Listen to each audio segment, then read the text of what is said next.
Hello, Instagram. Hello, LinkedIn. How are you?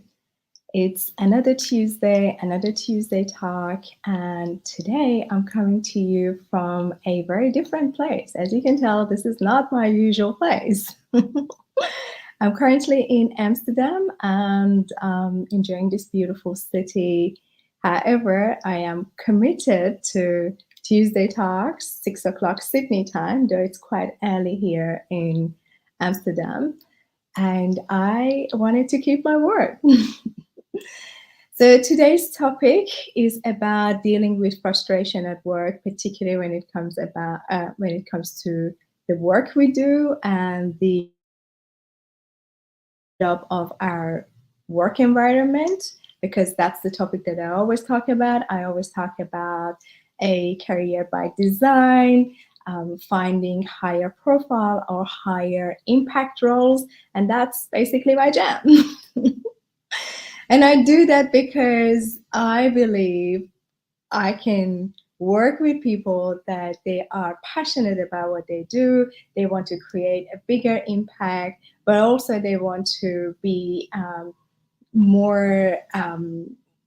They want to be more successful at what they do. So it's for me, it's a no-brainer. It's something that you need to gain certain skills, not only about your expertise, but also how to present yourself, how to network, and all of good stuff that comes with it. So that's the topic of today, and I will be talking about that: how to deal with frustrations in regards to your job and how we go about it. So today is a good investment of time. If you have experienced that yourself, when we come out of a meeting and we're just like, I really had like I really am annoyed with this whole situation. I gotta do something about it. Or we have someone that we care about, either in our family or someone in our team that we are responsible for their progress. So today's conversation will be helpful for both scenarios, to apply to ourselves and to guide other people that we care about. And I am a I want to talk about this one.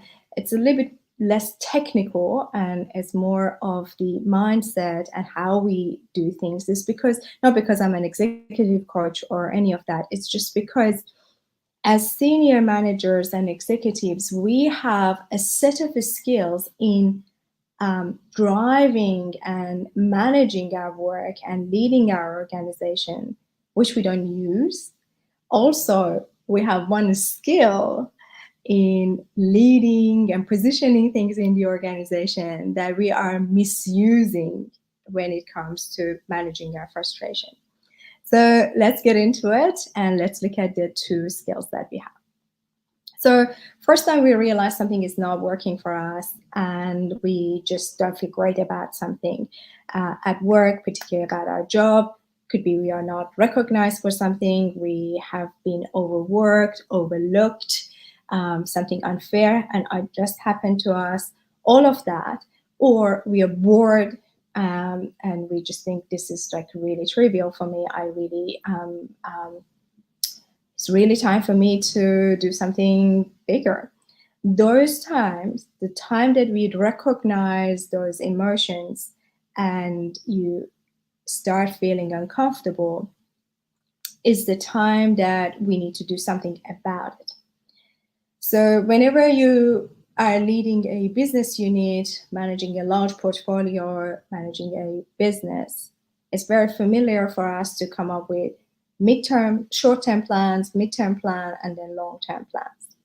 But when it comes to our career and our professional life, simply put, when it comes about our job, we don't apply the same skill set that we have into that. And that's the first point of this conversation. Ability to recognize a problem and apply short-term, mid-term, and long-term solution to solve the problem. If we think of our frustration at work, and I'm not going to go list all of them because it varies case by case, But the short-term thing that we need to do is to manage that feeling and know that we're going to do something about it. And it comes with a lot of practices that are about mindfulness. It's about managing our emotion, recognizing them, managing them, and dealing with them. However, we don't spend time to capture that and say, okay, how am I dealing with that? So that's about the short-term fix, that I'm just dealing with the situation. The second one is midterm activities and actions that we put in place in the business, is that we try to solve or enhance the current situation. For example, if there's an incident, if there's a problem with vendor, if there is a key person has resigned. So when you are at work, some situation has happened, you would put a fix in place to be able to temporary or midterm solve that problem. The third type of fix that we put in place, long-term strategic, is to change entire situations so we're not dealing with any of those situations again. So you change the environment.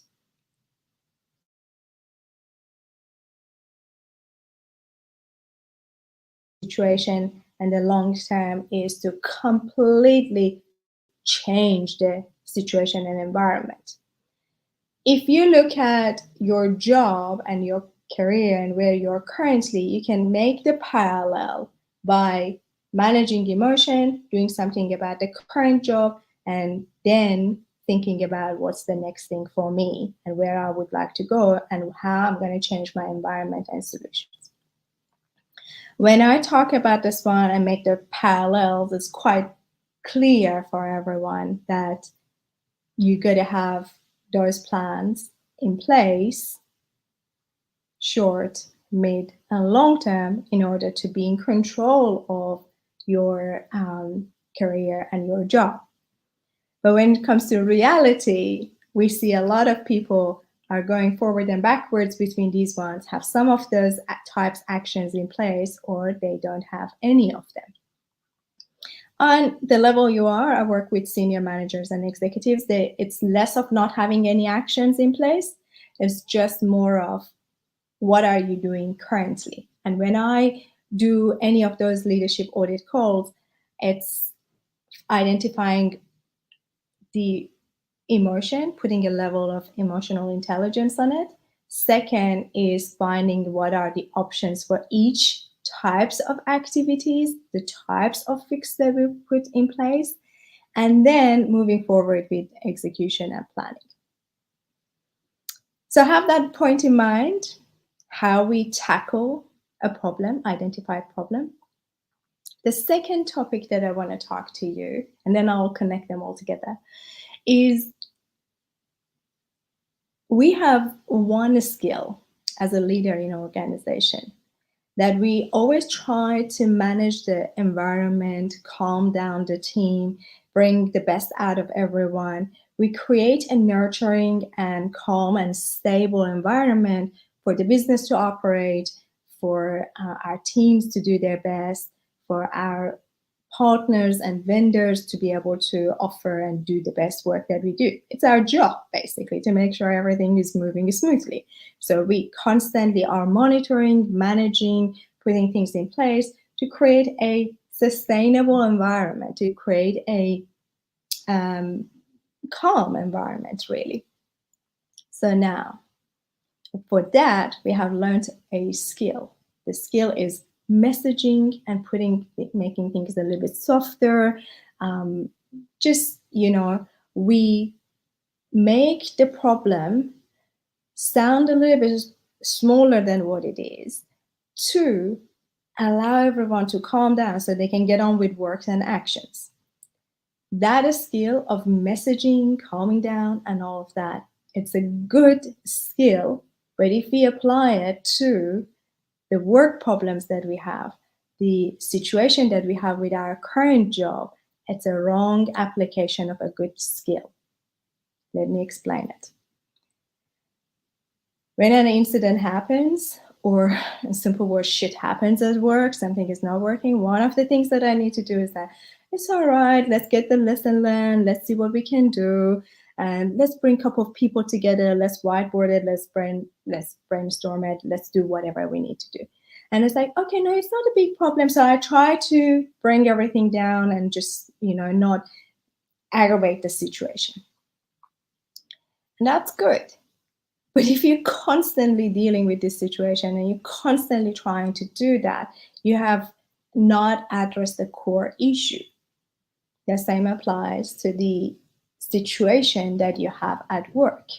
If you, in regards to your job, if you constantly are unhappy, disconnected, bored, feeling unseen, feeling unappreciated and taken for granted, underpaid. It's a simple one, underpaid. All of these ones, if you put a messaging around it, oh no, it's good, I'm learning right now. Oh no, this is a very high profile company, it's really good for my resume. Or I have a really good manager, my manager and I get along really well. So you try to find positive in something that is really not great. You've used the wrong good skill in a wrong situation. So I call your attention to that. The next thing that I wanted to, because as a leader, remember, you do need that skill. You do need to be able to find the good in a tough situation so you can bring the team together and manage the situation so you can move things forward. But be mindful of where you are applying that when it comes to your career and your progress. So again, this is a quite, what I'm saying is nothing really groundbreaking. It's something that you already know, but let me connect it to something. Next topic that I want to talk to you is about measure of your effectiveness. Effectiveness, by my definition, is the distance between the time that you identify a problem to the time that you put one of the actions, short-term, mid-term, long-term, in place in order to solve the problem. This distance is your measure of effectiveness. So, some people that are very quick decision makers and execute, and some people ponder more on the problem, possible options, and then they take actions. So nothing right or wrong as which one you want to be. That's not the topic of today's conversation. What's important is for you to have awareness of this. Sometimes we have a rash on hand, or if something happens on the scale and you just see it and you see, okay, something is not right here, all right. Then you would either put a home remedy on it, or you go get something off the counter, or you would show it to a specialist to find out what's this. Depends on the severity of it. But you have seen sometimes people, they're walking with this pain and this rash has been around, and you tell them, have you done something about it? It's like, no, it's about 2-3 weeks that it will go away on its own. No, it won't go away on its own. It's been there for 2-3 weeks. What have you done about it? No, it's good. I think it's all right. Like, what are you talking about? The problem is the rash or a lot of physical problems are quite tangible and visible, so we can really see if we're doing something about it or we're just leaving it as it is. The frustrations at work in regards to our job, they're quite invisible, all right? And identifying them as something that needs to be addressed somehow it requires awareness. So now I bring this example to the work environment. From the time you recognize it to the time that you've done something about it, how long is it? How long have you been living with that pain of, I'm unrecognized, I'm bored, I don't know what's next level for me, I really need to be doing something else, what's next for me? And all of those confusion, overwhelm, hate, whatever that is, to the time that you've done something about it. And that, my friend, is your measure of effectiveness. All right, I think that's all I wanted to share with you. Now I'm going to leave you with one action should you choose to take it. I want you to look at your last two jobs, not just the current one, last two jobs. And I want you to recognize, try to identify the time that you started to feel something uncomfortable about it to the time that you did, that you took the first couple of actions to address that.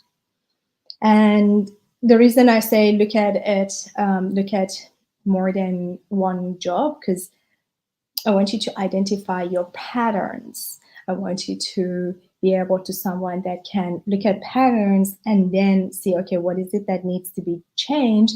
And then start strategizing and going ahead with whatever you need to do.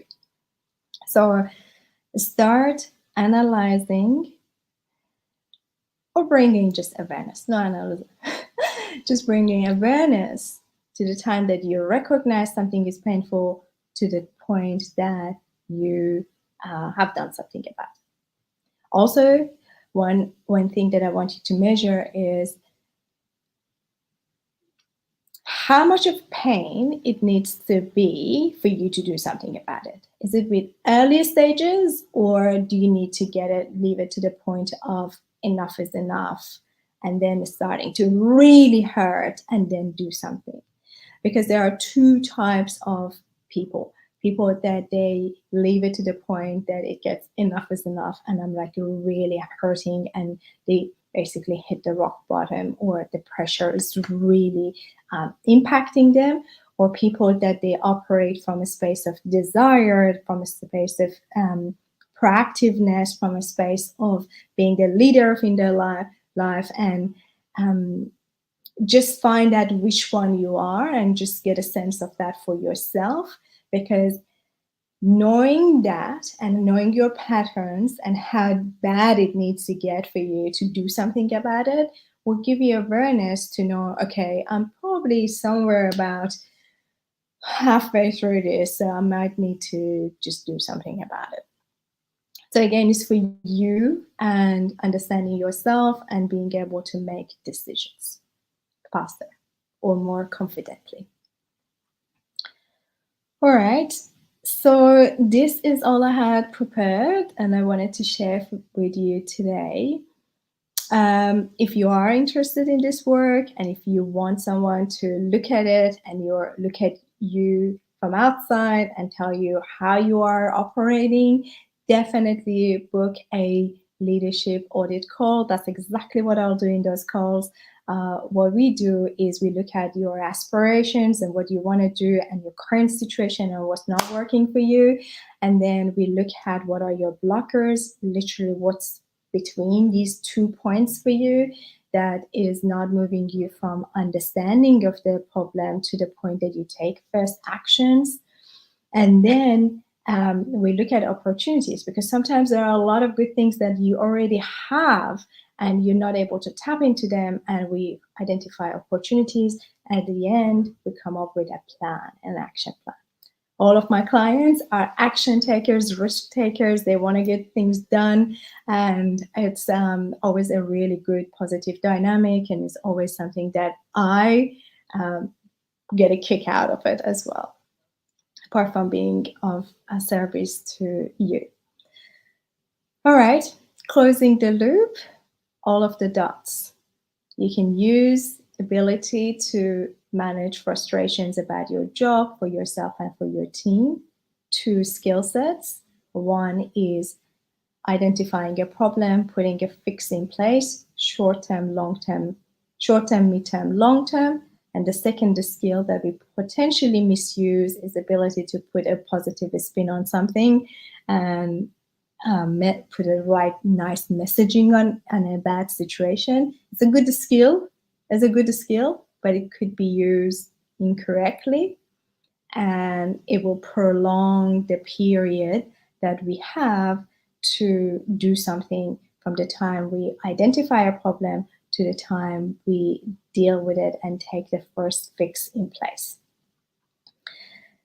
And the point was, because these problems and these fixes, these problems are quite invisible, perhaps measuring these two points, starting and ending, is something that a little bit harder and requires more awareness. The action was to look at last 2, 3 jobs that you've got and identify the length of that time for yourself. And if you are interested in more of this type work, please book a call, leadership audit. I promise you're going to have fun and you get a ton of value out of it. Thank you so much, my friend, for your time and being here with me. I'm going to say goodbye to you from Amsterdam and I'm going to go out for a walk. Have a lovely day. Bye.